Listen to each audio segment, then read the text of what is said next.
Sumy w Atenach dali na południu już w tej rajdzie nie będziemy. Akropolis za mną, tam będziemy jutro. Tu my są na Areopagu.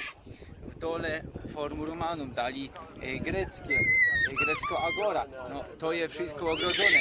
Sobie wleźć trzeba mieć tikety. Fest drogo tu, no będziemy na Akropolis go dać jutro, ja. Miasto, widzicie, no i full narkomanów. Weronika widziała, jak strzykawkami se wbijali narkotyki, syf też na ulicach, jeżdżą wariacko, nie widział, że pasów na rundzie, srogie rondo.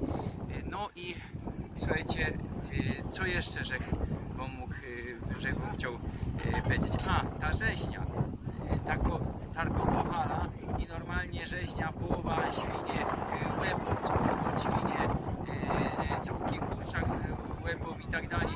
I rzeźnik na miejscu to wszystko naczył, no i dali ryby, owoce morza. No, pierwszy raz, że widział tak można powiedzieć, z prawdziwego zdarzenia rzeźnia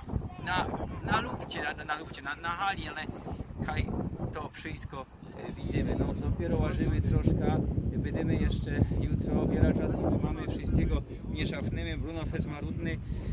No i pamiętajcie, co teraz nie było filmu regularnego w piątek, no ale ostatnio był, kto nie widział, niech se kuchnię do estakady, a za tydzień będziemy we Goczałkowicach. Chwilujcie mnie, abonirujcie, żegnajcie na Facebooku, Instagramie.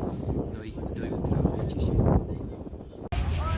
Tutaj mamy starożytny łuk, no a tutaj świątynia Zeusa też na ruiny, no i wszystko zagrodzone, za wszystko kasują. Kaj, chcesz ino wleźć, no to cię kasują i wszystko tak szpetnie ogrodzone. No na razie nie podoba mi się to miasto.